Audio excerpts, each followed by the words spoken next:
And the trouble is that when you start taking one medication, any medication comes with side effects. A patient is prescribed, or a person is prescribed another medication to combat the side effects of the first medication they're taking, and then the second medication has side effects, so then they need to take another medication to combat those side effects, and before they know it, they're on 11 medications. So one medicine might manage a certain symptom, and then another medicine is taken to manage another symptom, but the chemicals in those two medications might be contraindicated, which means that they might have a negative effect on one another chemically in the body. It's not about restriction, it's about adding more of the healthful, nutrient-dense foods into the diet so that the unhealthy foods actually naturally end up phasing out because there's less space for them. Our diet should actually be 75% alkaline forming and 25% acid. Everything we put in our bodies either leaves an alkaline residue or an acidic residue. And when our bodies are too acidic, that's when disease and health issues set in. If there's too much sugar and too much fat in the diet, that's what causes the problem. So, it's all these convenience foods, processed foods, ultra processed foods that we have nowadays, and why diabetes is such an epidemic. What happens when we drink coffee is that our adrenal glands then are overstimulated. They feel like they need the coffee to wake them up often, but then they find that they start feeling tired because it's actually creating adrenal fatigue. There's no money in health. There's only money in sick care. They proclaim to promote health, but it's not actually. It's just managing sicknesses.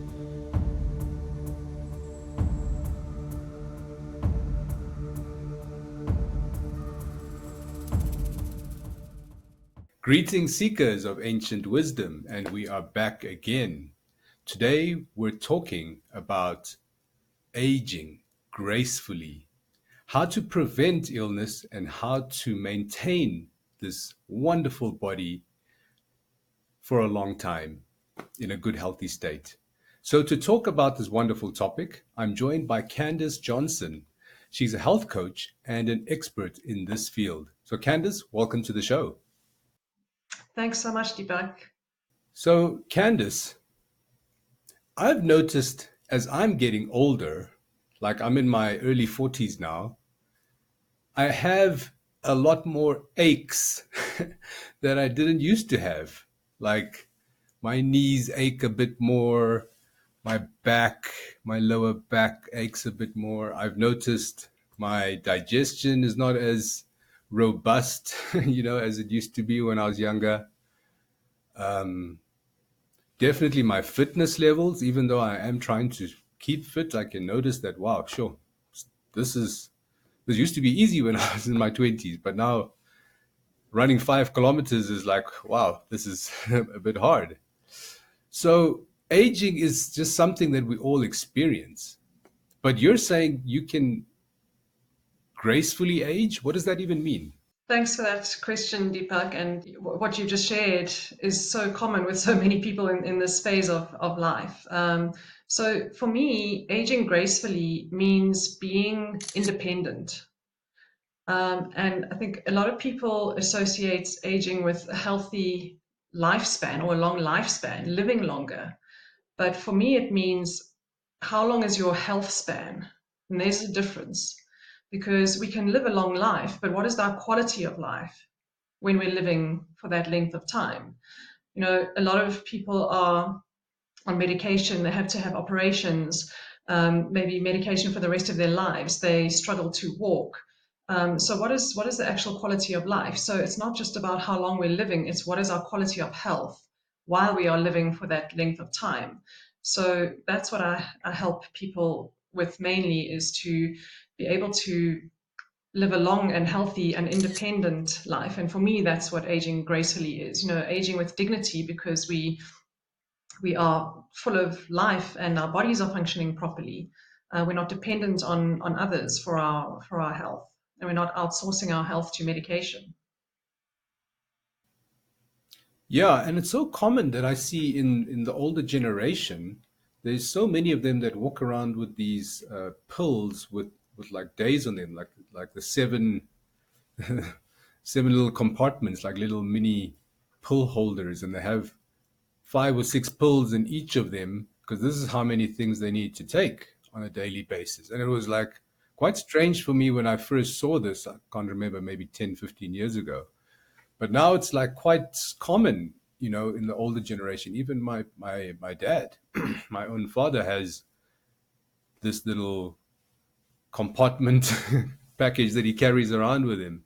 He has to take for his heart, and he has to take something for blood pressure, and something for something else. And yeah, it's outsourcing, isn't it? Outsourcing our body's well-being and functioning to these pills.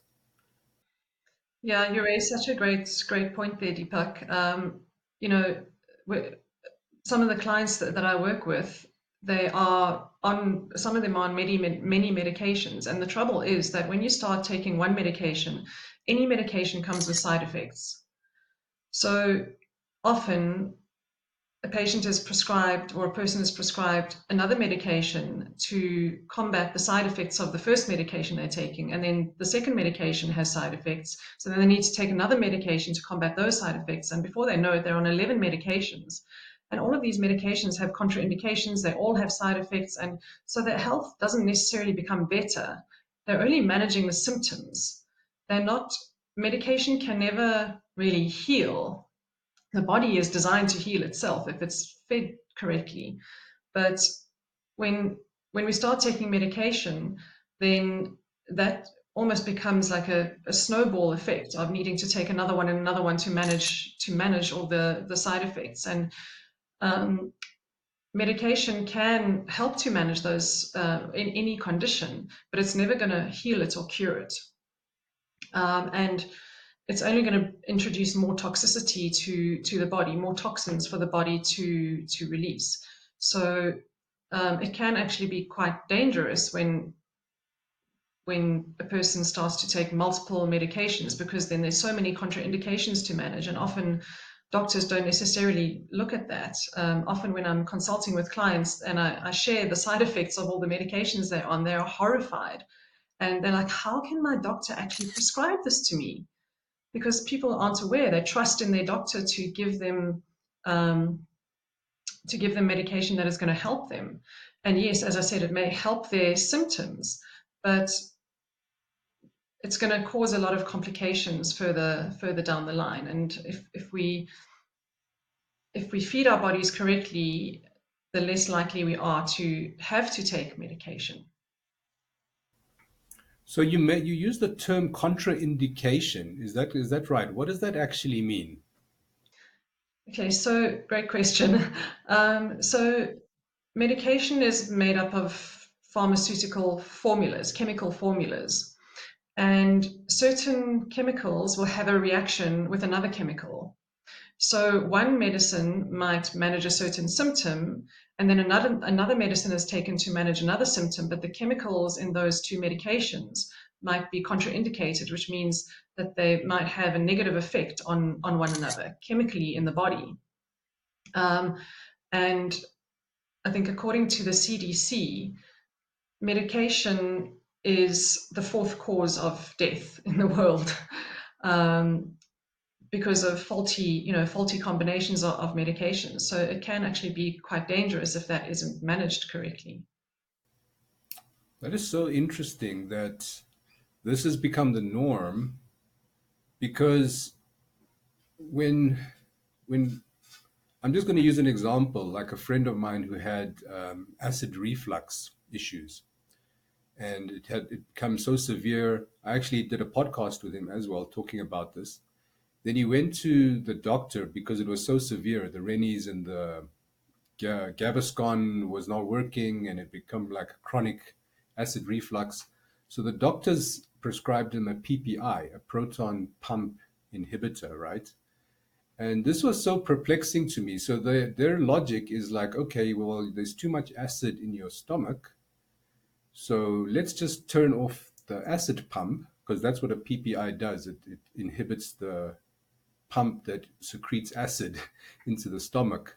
So they said, well, let's give you this chemical to switch that pump off, but with no thought of the ramifications or the consequences of this action, switching off. It's like coming into a factory with so many devices and knobs and stuff, and you just come in and you like just switch off one of the knobs, but you don't actually understand anything of what's really going on in this factory. Yes, it does reduce the acid. Yes, now his acid reflux has gone, but it has so much ramifications in the body. So now his food is not digesting properly. He's not getting nutrition that is needed in the body. There's probably so much other stuff that's been affected. And it's quite weird that that's how our treatment approach has become now, right? They are basically switching off or switching on knobs in the body, but with no real understanding of the consequences throughout the rest of the body. And that's because they don't take a holistic approach. So, how do you actually switch people, somebody who's on 11 pills, for example? Because I actually know people that are on 11 pills. You mentioned 11. I know a lady who's on 11 pills for like blood sugar, blood this, I don't know, blood thinners, so many things. Is it even possible to get them off that much reliance on medication? It's absolutely possible, and that is the beauty of the intelligence of the body. So I will never tell somebody to come off their medications. It's always going to be their choice. So if somebody does choose to come off medications and rather address the root cause of the problems, then we can come to some kind of solution. So if somebody does want to come off medication, it should always be managed in conjunction with their doctor. We can't have blood pressure or blood sugar levels dropping too low. Once the body starts coming back into homeostasis by managing the actual root cause of what is causing the problem in the first place, then the medication can be reduced accordingly as the body starts to manage and regulate all of those biomarkers itself. So the way I approach it when I work with somebody is, again, it's always their choice. So what we first start doing is introducing, I first sit down and have a full 90-minute health assessment with them to determine exactly what is going on with them, what their symptoms are, what medications they're on, what they're eating and drinking every day, what their medical history is, what their family medical history is, to determine then genetic predisposition for any a specific condition or disease. So I take all of that into account. So it's a very holistic view to be able to determine, okay, what is really going on for this person physiologically and nutritionally.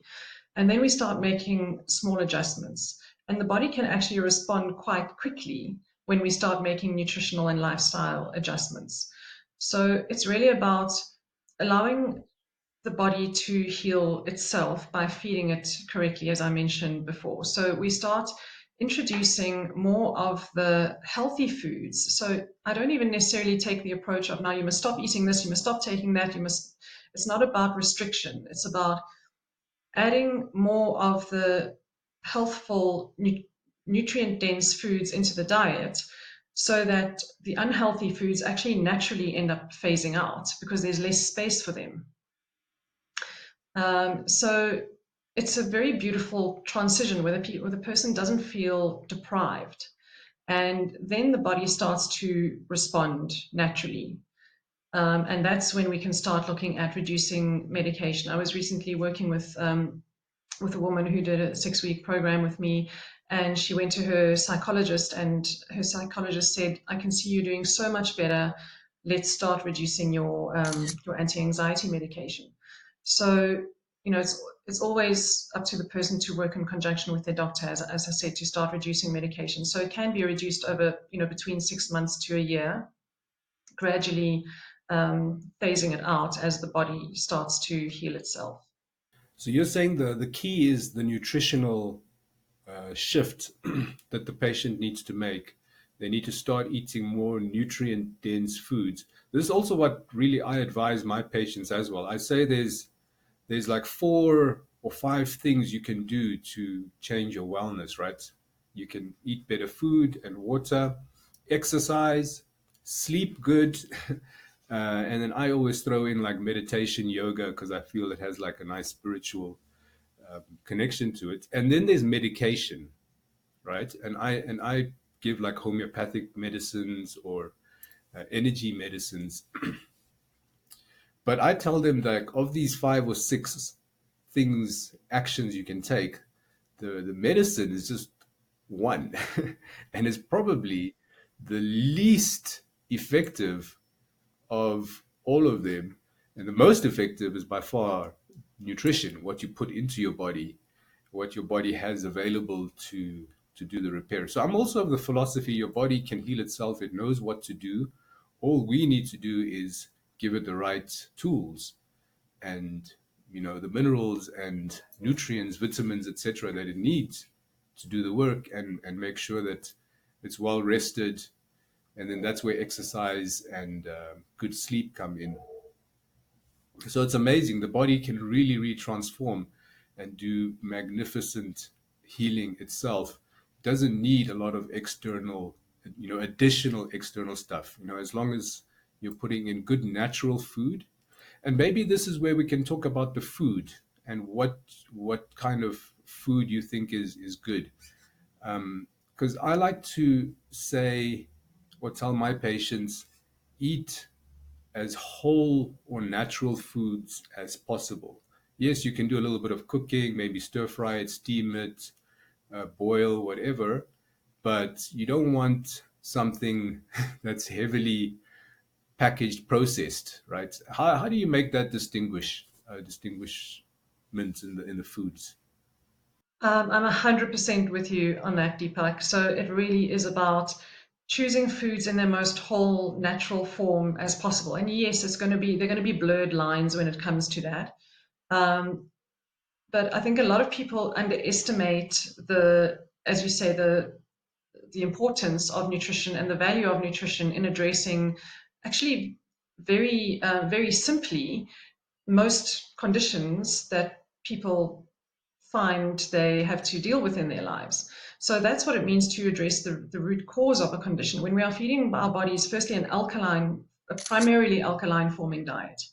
Um, so our diet should actually be 75% alkaline forming and 25% acid forming. And a lot of people don't understand what that means. So let me explain. So everything we put in our bodies either leaves an alkaline residue or an acidic residue. And when our bodies are too acidic, that's when disease and health issues set in. So I find that most people's diets are primarily acid forming. And that is where inflammation comes in, that is where disease comes in. So we try and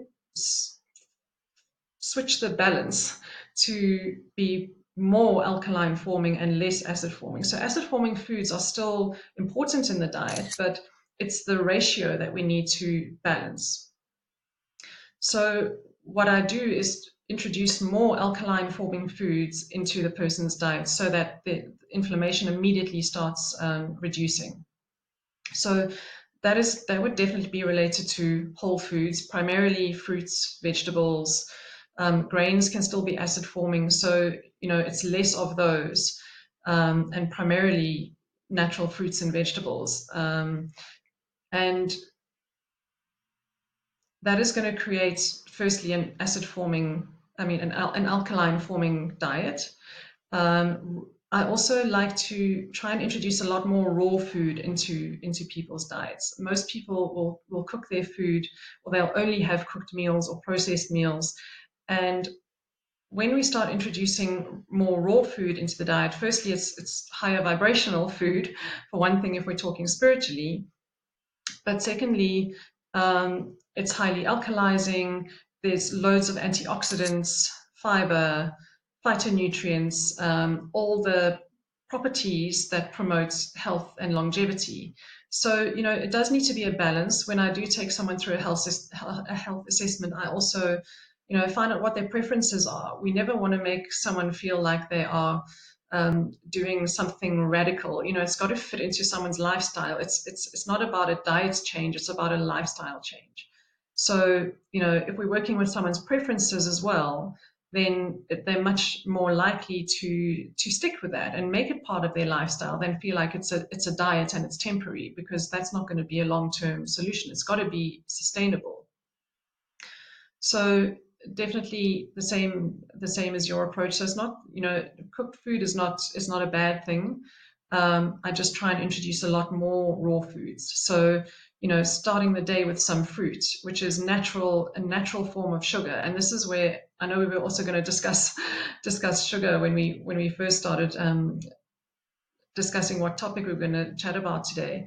But that is a major. It causes inflammation in the body and the brain.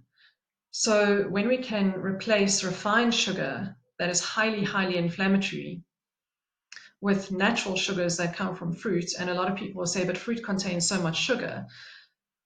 It doesn't spike the blood sugar levels the same way that refined sugar does. And the reason is because it's in its natural whole form, which means it comes with fiber. And it's the fiber that stabilizes our blood sugar levels. So, there's no limit to the amount of fruit we can have every day. Then if we're having snacks during the day that are in raw food form, then that prevents us from having cakes and cookies and chocolates and biscuits and rusks and things that are all processed sugar, processed flour or refined sugar, a lot of unhealthy fats. So when we can start making those small changes with whole foods, then the body responds really, really well to that. The inflammation starts coming down.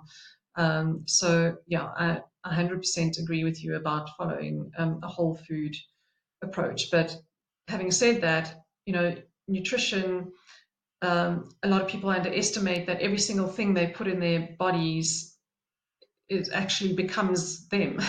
What you feed your cells becomes you. It becomes your state of life, it's your state of being.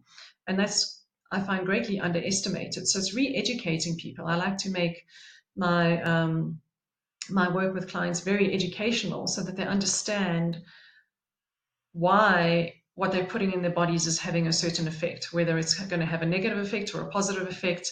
It's education is so important for me so that they can make informed decisions going forward. It's not just saying eat this, don't eat that, and they don't know why. They don't know what it's actually doing for or against their bodies. So I agree with you about really taking a holistic approach to health. So nutrition is a foundation, but good quality sleep. Obviously, the mind needs to rest as well. But often people don't sleep well because of the way they're eating. So again, it can always circle around to nutrition. If people aren't eating correctly, they're less likely to feel like exercising because they're feeling sluggish. But exercise is one of the most beneficial practices in terms of mental health and emotional well-being. So, there are really so many factors. So we're definitely speaking from the same perspective. And I've noticed that people who take that lifestyle change, like you said, they adopt the eating habits, they do the exercise, they adopt multiple actions. I see a much faster rate of improvement, than the person who does nothing and then just takes the homeopathic remedy. Um, and it's quite amazing, like the body, like you said, can respond so quickly. And I'm actually amazed that I've seen this happen so many times, and even in my case, of how quickly the body can transform once you give it the right tools. So in my case, around 2018, I decided to go vegan. Anyway, the reasons are not important, but I didn't know what to eat. So all I did was just cut out meat from my diet. So I was basically just eating like rice and beans or potato and beans, um, that type of stuff, a couple of fruits here and there. Anyway, what happened is like over 12, 18 months, I started getting really, really sick. I got like chronically lethargic. I was just so tired, brain fog, and I didn't know what was going on. So I found a live blood analysis lady here in Joburg. She takes a drop of your blood, she puts it on a small little microscope. What do they call them? Small little those plates and they put it under a microscope, and she puts it on a screen, and she showed me my blood, and my blood looked horrific, because she also showed me on her wall what a good blood is supposed to look like. And my blood looked absolutely horrific, like squashed together and scrumpled, and like it looked completely deformed. And she told me, like, what are you eating? And then she gave me a new diet, which was very high in dark green vegetables, which is the high nutrient dense foods, right? Spinach, kale. She told me to just eat higher quality carbs, so butternut sweet potatoes, or and higher quality proteins. But she said you can eat vegan, no worries, or you can stay vegan. Just eat higher quality proteins and then add fruits. And I literally went back to this lady 4 months later, and she took my blood again and she put it on the screen, and my blood had transformed. I was like gobsmacked, like, wow, my that, my blood from 4 months ago to this, like, it was looked like it was two completely different species. And my blood then, after the new diet and lifestyle, looked a lot more like the picture on her wall. And I was like so amazed, just in a short space of time, like literally 4 months, the body could change that quickly. And I had taken no medication whatsoever, no plant medicine, no homeopathy, no pharmaceutical. All I did was diet, water, exercise, and the body can do that.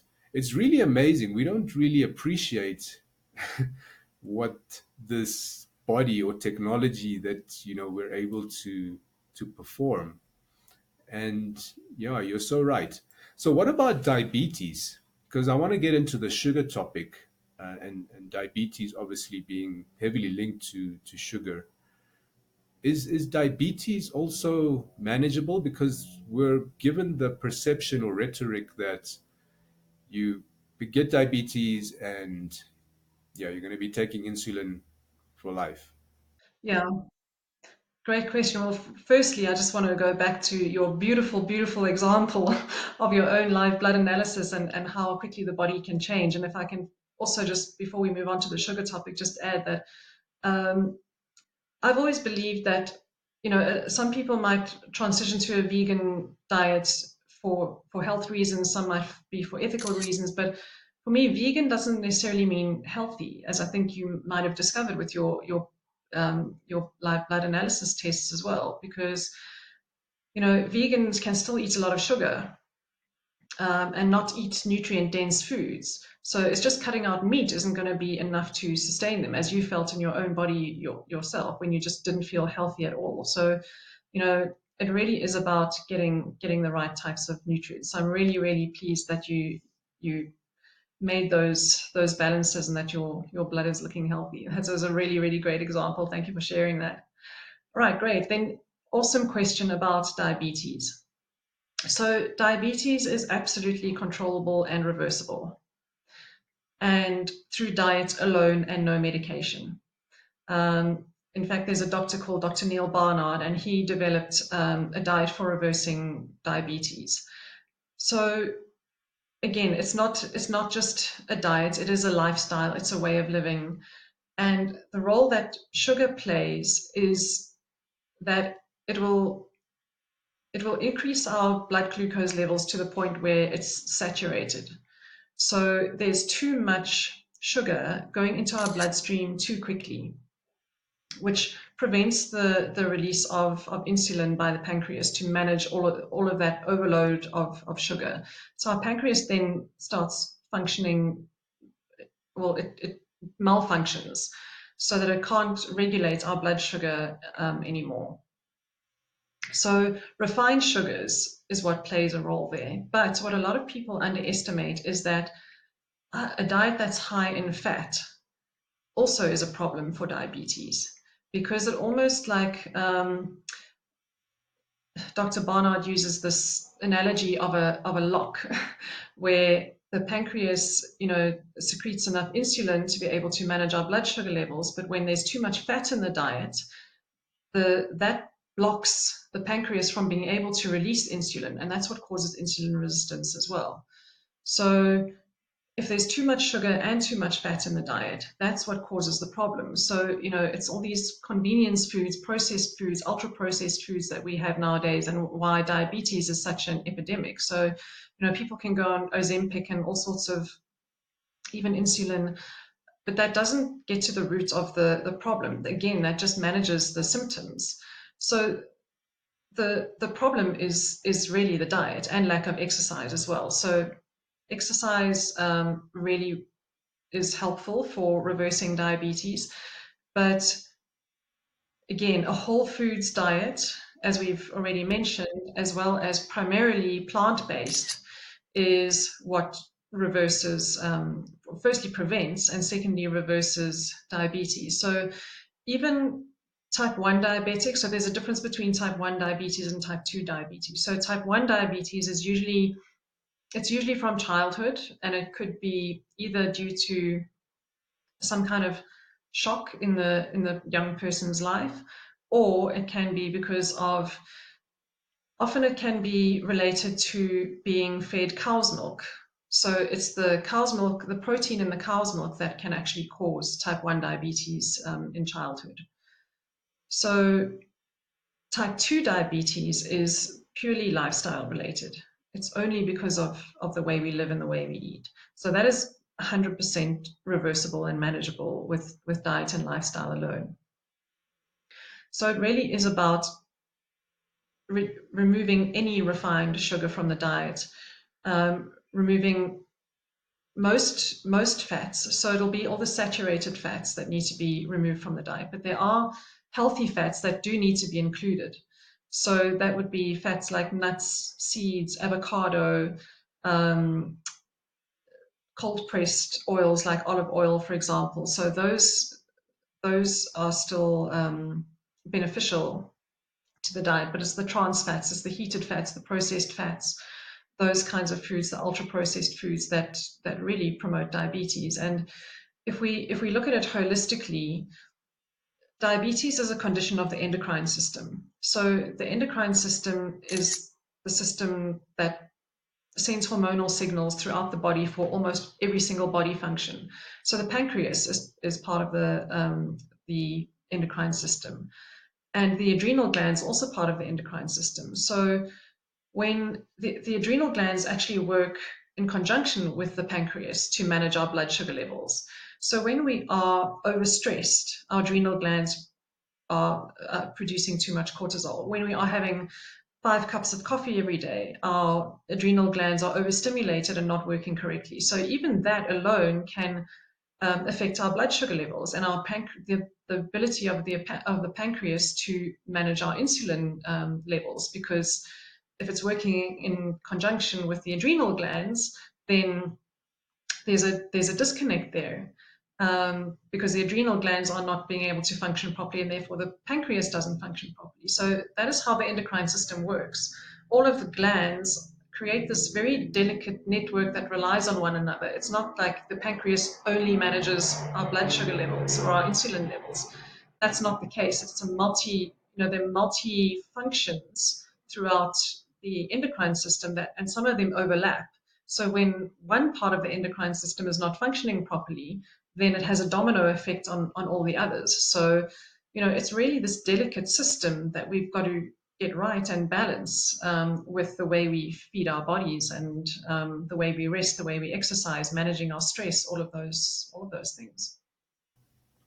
It it really drives it home that we really don't understand the complexity of our bodies. Like you said, just the endocrine system, all these hormonal secreting glands, and they're aligned with the chakra system. I've come to realize, the 7 chakras that they speak about in spiritual text, they actually align with the endocrine system. So, you have your pituitary gland and your pineal gland. You got your thyroid over here. Then you have a thymus gland in your heart, and you mentioned your pancreas, adrenals, and then your sexual organs are also hormonal glands, part of the endocrine system, and they manage so much in the body. I was like astounded when I started learning more about the endocrine system, like from your sleep and how fast your heart is beating, to your blood flow, to your sleep patterns, your mood, serotonin, um, sleep hormones, like literally everything in the body is really controlled by the endocrine system, which is so closely linked to your chakra system as well. And it's so amazing that you mentioned the coffee, because coffee was another thing that I also, for some reason, fell into this corporate lifestyle that that is taught to us. So when I first started working, it was a high pressure job, had to work long hours. There's a coffee station on every floor. I worked in this like large multinational company. They had a big office in Santon, so they had like 6 7 floors. There's like multiple coffee stations on every floor. Coffee is just part of the culture. You have coffee meetings. Hey, you want to have a meeting? You have coffee every time you go for meetings. There's coffee. So I just fell into this coffee culture and lifestyle, right? And before you knew it, I was having 5 6 cups of coffee every day, and then it just became part of my daily routine. Wake up, have a coffee at midday, coffee at lunch, or coffee after lunch, coffee in the afternoon. And it was difficult to wean myself off of all of that coffee, but eventually I did get off it. I didn't realize it affects your body's ability to process blood sugar and through the pancreas and the adrenals. So people that are on coffee, what would you advise? Because I know so many people that are drinking a lot of coffee, and they tell me, the ones that are trying to cut down, they're like, oh, okay, I'm having 2 cups of coffee a day, so that's not too bad, right? What's your view on coffee? How much is a good amount of coffee a day, you feel? I feel that zero amount of coffee is a good amount of coffee per day. Because any amount of coffee is going to disrupt the endocrine system. In fact, I heard about a case where a woman could not fall pregnant, and she was asked how much coffee she had. This was when my teacher and mentor Marianne Shearer was working with this person, and she said she has 1 cup of coffee a day. So it was suggested that she just removes that 1 cup of coffee a day, and she fell pregnant. So even just 1 cup of coffee can be enough to disrupt the endocrine system. Everyone has different sensitivities, okay? So, our bodies do all work differently, but certain substances do disrupt the endocrine system, sugar being one, caffeine being another. So it's not just coffee, it could be energy drinks. Even green tea contains caffeine. So chocolate contains caffeine because of the cacao. So, there are many substances that contain caffeine. But what coffee does is, a lot of people, and it becomes this vicious cycle actually, because what happens when we drink coffee is that our adrenal glands then are overstimulated. And if we have sugar with the coffee, then again, sugar also affects the adrenal glands, by the way. So it overstimulates them, creating that stress, fight, or flight response. So what happens is people will have a cup of coffee maybe with some sugar in it. So that already 2 endocrine disruptors. So they feel like they need the coffee to wake them up often, because it's going to kickstart those adrenal glands. But then they find that they start feeling tired because it's actually creating adrenal fatigue. So what do? They have another cup of coffee to stimulate them and wake them up again. So it becomes this vicious cycle of needing more and more coffee to keep you awake and alert, and it actually ends up just creating more adrenal fatigue. I recently worked with someone who she kind of, coffee had crept back into her life, and she's trying to manage insulin resistance. So I suggested she removes coffee, and she said she was feeling so tired. She just wanted to sleep. And the natural thing would be to have a cup of coffee to wake her up. And I discouraged her. I encouraged her to push through. And then after a few days, her energy started returning. So this is how the body works. when certain organs or glands, like in the endocrine system, are suppressed, so our adrenal gland is suppressed because it can't function properly without the caffeine, then it doesn't know how to function on its own. So when we withdraw the stimulant, which is the caffeine, then the adrenal gland has to, start functioning on its own again, and that's what creates that fatigue. So you're returning to your question about how would I deal with someone who's trying to reduce coffee, is what you can do as an interim is to phase into decaf coffee. So for a lot of people, it's the taste that they like, but for most people, it's, they feel like they don't have a personality, or they can't wake up without their first cup of coffee in the morning. But that's a reliance. It's relying on a substance. So we want to try and reduce that reliance. But a good way to transition is to start transitioning to a good quality decaf coffee. So it depends on the decaffeination process, though, and this is not what coffee manufacturers make widely known, what their decaffeination process is, because it can either be a chemical solvent process, which is obviously not going to be good, it's going to be harmful, or a carbon dioxide process, it's fairly safe. Well, it is safe actually, and much more safe than a chemical solvent process. And there's the Swiss water method, which is the safest, healthiest method. So we don't know this. So I actually contacted coffee manufacturers myself to find out what method they use. So some of them, like Jacobs Decaf, Nescafe Gold Decaf, those use responsible decaffeination methods. So yeah, it's a tricky one because you don't really know what the process is. But to transition to a herbal tea, so that you still feel like you're drinking something warm and nourishing.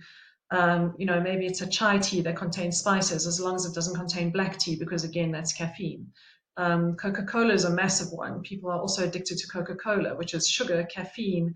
Even if it's the sugar-free version, it'll contain artificial sweeteners, are even more of a endocrine disruptor, neuroendocrine disruptor, quite a serious one, more than sugar and caffeine. So, there's so many factors involved here. But if someone was wanting to come off caffeine, I would encourage them to maybe do it slowly, because people can get quite intense headaches when withdrawing from caffeine.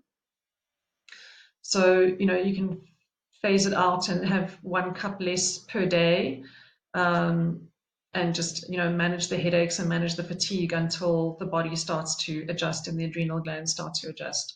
So, yeah, I would recommend either a decaf or transition to herbal teas. So when I went vegan, I cut off coffee at the same time. So I did like a whole bunch of cutting out at the same time. Probably not advisable for the general public, but basically gave up meat, processed sugar, caffeine, alcohol, all in one shot. And I did get the headache. So when I gave up the coffee, I noticed like immediately, like for days, maybe about a week or just under a week, I would get these severe headaches, not all day long, but they would come a couple of times, and just, it was like my body's way of saying, hey, we want the coffee. Give us the coffee. But anyway, I got through that, and now it's been, 6, 7 years. I don't have any coffee. I actually shifted to rooibos. Initially, I found rooibos so bland and so tasteless, because I also cut out sugar, right? So I wasn't putting any sugar in there, and I didn't know what honeys to trust. It was very vague at that time for me. So it took some time, but yeah, now I sort of got used to it. But I wanted to talk about the issue that you mentioned about, coffee manufacturers don't tell us how they uh, decaffeinate their coffee, for example. And this is actually true across all the food manufacturers, I feel. They don't actually tell us what's really going on. What food are they actually giving us? They're telling us what they want us to hear. If you go look and pick up a cereal packaging, for example, it'll say full of vitamins, um, natural something or 100% natural, and they'll just put some labels on there.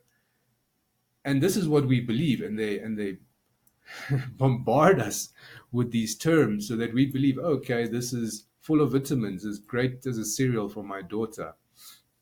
But that's not really what's going on. And this is the case, I would say, across all packaged foods, is we're not privy to what's really going on. We're just told what's on the packaging, and maybe it's our fault of being bumbling buffoon humans. We just tend to believe it. We're so naive. We're like, okay, it's on the package, it must be true, you know.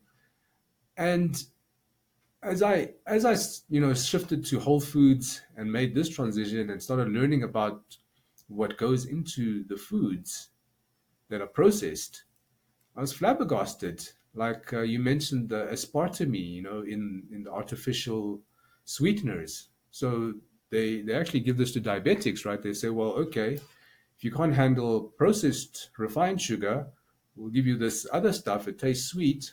It's aspartame, but it's not going to affect your pancreas and adrenals, maybe. So it's not going to affect those endocrine organs. But like you said, it affects your pituitary pineal gland.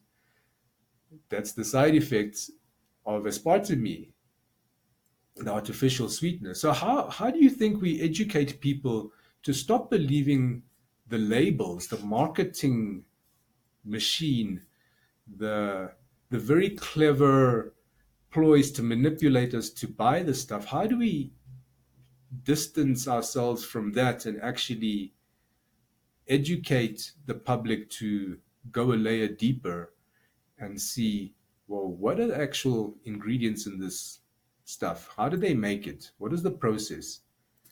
And I feel that's the shift we need to make as a population. Stop believing the labels and the marketing and the packaging. You need to start thinking for yourself in a way. Is it possible, or are we always going to be stuck just believing the labels? That's a great question, Deepak. Thank you. I think it is definitely possible, but I think it depends on someone's willingness. A lot of people just want convenience. They don't actually care about health, and others really do care about health. They're just unaware and uneducated about how to read labels, because yes, there's nutritional information on the back, but it's all in tiny print, and you know, again, they believe that the food manufacturers have their best interests at heart, which is not the case. As you say, there's all sorts of benefits emblazoned on the front of the package, but when you turn to the ingredients, then looking at the list of ingredients will reveal everything about that product. If you don't recognize the names or the words on that list of ingredients, then it's probably not going to be good for you. And the longer the list, the more ingredients are in there. I think it was Jamie Oliver who said, real food doesn't have ingredients, real food is ingredients. So, if you take an apple or a pumpkin or a banana or a cabbage, there's no ingredient label on it because that's a whole food. And it's about educating people to rather choose those foods over and above anything else, because they don't need to read a label, but to learn how to read a label. So it's not about reading the chart on the back that tells you how much protein or carbohydrate or fat content there is, or fiber content there is in a product. That's not what we're talking about. We're talking about what are the actual ingredients contained in that product. No matter how many vitamins or minerals or additives, beneficial additives they're claiming is in there. I mean, as you were saying, if it says sugar free on the pack, a lot of people will be attracted to that because, they want to stay away from sugar. But there's an artificial sweetener in there as a replacement for the sugar, which is even worse, as we've said, for the not only the neuroendocrine system, but for the whole endocrine system as well. So, we need to then take responsibility, and I think that's primarily what it's about. It's taking responsibility for our own health and what we are putting into our bodies.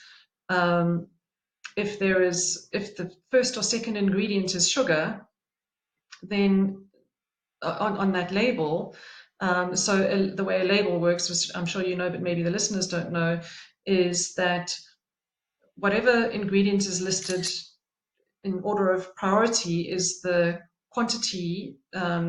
It's related to the quantity that ingredient is comprised of in that product, if I'm making myself clear. So yeah, for example, like a lot of clients will come to me and they think they're being healthy by having like wheat bix or all bran flakes in the morning, and showing them the ingredient content. The first ingredient is gluten, which is highly inflammatory and it's highly processed as well. And the second ingredient is sugar, and that's pretty much what that product is made of: gluten and sugar, both starting your day out with a highly inflammatory, acid forming breakfast. So if they don't know to look at the label and see how much content of what ingredient there is in that food, then they're not going to know what it's actually doing to them. There's preservatives, um, colorants, flavorants, all sorts of things that are going to cause harm to our health over time. And we just don't know it until we are feeling old and tired and sick and lack of energy and all of those things. So yeah, it really is about taking responsibility for our own health and learning how to read labels, and primarily avoiding anything that has a label on it. But if you do, finding a product that has the fewest amount of ingredients and the most amount of wholesome ingredients. You made a very good point. If we just avoid the food that has labels, because like if you're buying a carrot or an apple, they generally don't come with an ingredient label on the side, right? So if you buy foods with no labels, you're going to be probably better off. And it's yeah, but I guess sometimes you do get packaged food, and you do want to know what's in there. So this is where you need to take your responsibility for your health into your own hands. Take a few seconds, read what's on the side. But Candace, sometimes they actually hide stuff, right? They say flavorants or colorants, or I've seen sometimes they say natural flavors in that ingredient list. So they hide what does natural flavors actually mean? Like it must be some chemical or a whole bunch of chemicals there behind the scene. So it's maybe not so simple, but take the first step, read the label at least. If there's stuff there that doesn't make sense to you, maybe go do some more research. So, Candice, I'm so amazed that you actually have case studies, examples of people that you have helped to come off medication. Because I used to work in the medical industry when my first job was for actually medical insurance company. And back then, in the early 2000s, they had something called chronic medication. That's the first time I came to encounter and hear about chronic medication. Chronic medication being some medication that you have to take for the rest of your life because you have some condition that is incurable.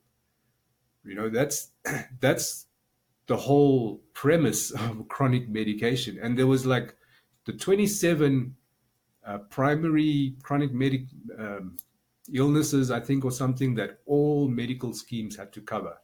If you're a medical scheme in South Africa, according to the regulation, according to the Medical Schemes Council and the Health Act whatsoever, all medical schemes had to provide cover for these 27 chronic illnesses.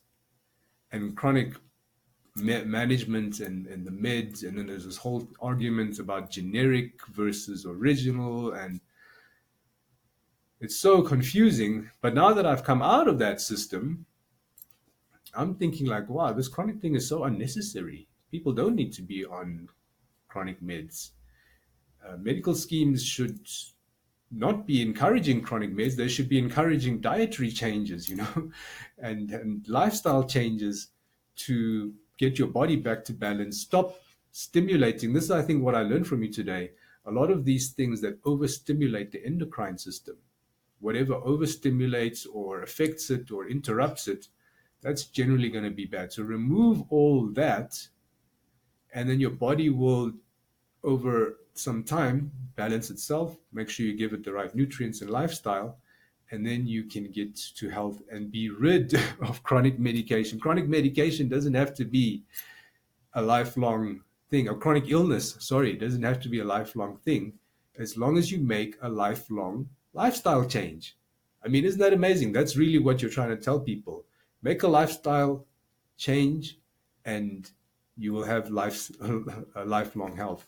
Yeah, beautiful. I love that summary. And that really is what it's about. And the unfortunate thing is, I think a lot of people don't realize that's all that it takes. It seems too simple. It seems like too simple a solution. It must, you know, they don't think that it's actually possible, but it is. What we were speaking about right at the beginning about outsourcing our health is when we're not feeling well, the first thing we'll do is go to a doctor. And I mean, I was like this in the past as well. So, no judgment for anybody who does, because when we're not feeling well, we go to the doctor. The doctor is not trained in nutrition. The doctor is trained in prescribing medication. So it's not the doctor's fault. The doctor doesn't. I think they spend 20 hours or something studying nutrition. So that's the scope of it. They are trained to treat illness and disease with either medication or surgery. So there's medication is a massive industry, and people either need to be open to managing any condition they have naturally. Some people choose to rather manage it with medication, and that's their personal choice.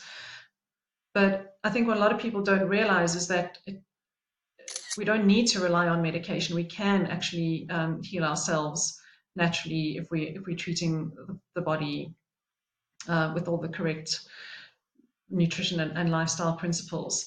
But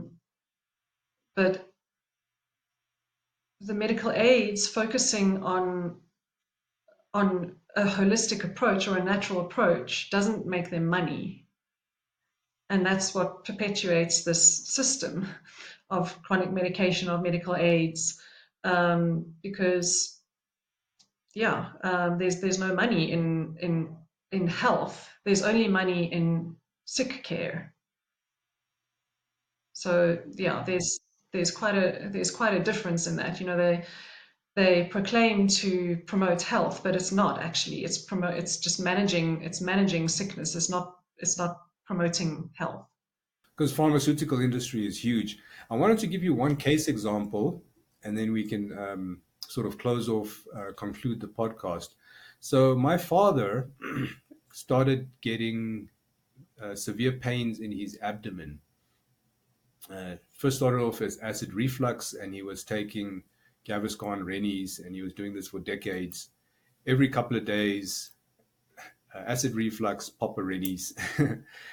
And anyway, one day, a couple of years ago, he got severe pain in his abdomen, and they rushed him to the hospital. They did a sonar scan, and they found that his gallbladder was full of gallstones, like full to the brim of gallstones.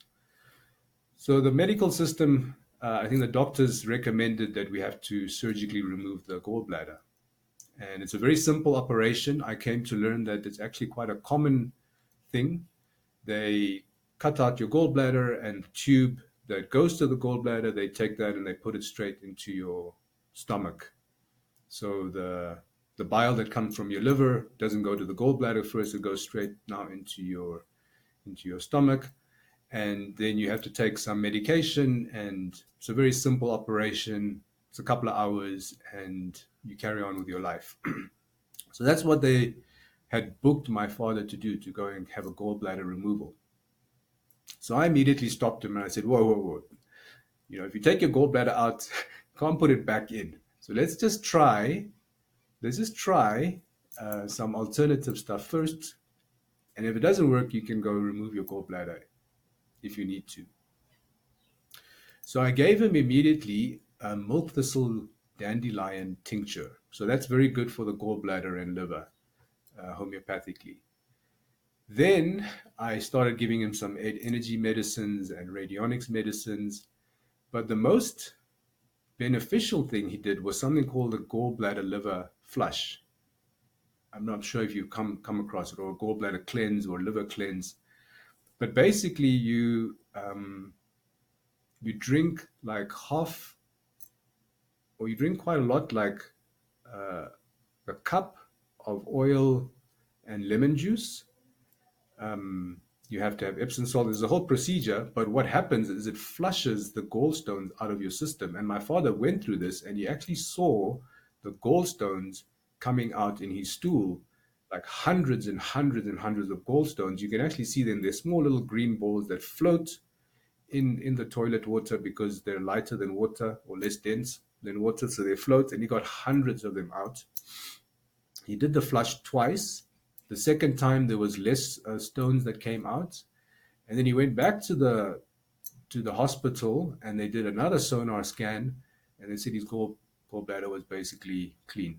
There was a few stones left. There was still stones left, but like minuscule amount. And it was just so amazing how the body can actually do this. It's such a simple thing that I did. I didn't do any crazy procedures. You know, I gave him some herbs, gave him some other little pills, and he did a gallbladder flush, and wow, back to normal. This is really what the body can do, and I think what you're doing, teaching people that the body can actually heal itself in so many amazing ways. We just need to give it the right tools. Candice, anything you want to conclude with? Well, thank you for sharing that story because I think it's a really powerful one to indicate just the effect that natural protocols can have, and that we are so quick to remove a faulty organ when it's only faulty because of how we've been treating our bodies. And if that organ wasn't supposed to be there, we wouldn't have it. So, if we can try and eliminate any disease or condition naturally so that we don't have to remove an organ, which is actually what our body needs to function, then that is first prize. So thank you. This has been a very interesting discussion and hopefully enlightening to the listeners. And just thank you for having me. I always love sharing about this topic of health. It's so powerful. So yeah, thank you very much, Deepak, for having me as a guest on your podcast. We're very grateful for your time, and you explain the topics uh, so easily, for us to understand. It's not these big words. It's really something that a layman can get their head around. So really appreciate that you've gone through the effort to understand it in depth, but also to explain it to us in a way that we can actually practically, implement in our lives. So Candice, really appreciate your time and your knowledge and your wisdom. To the listeners, till next time, ciao for now.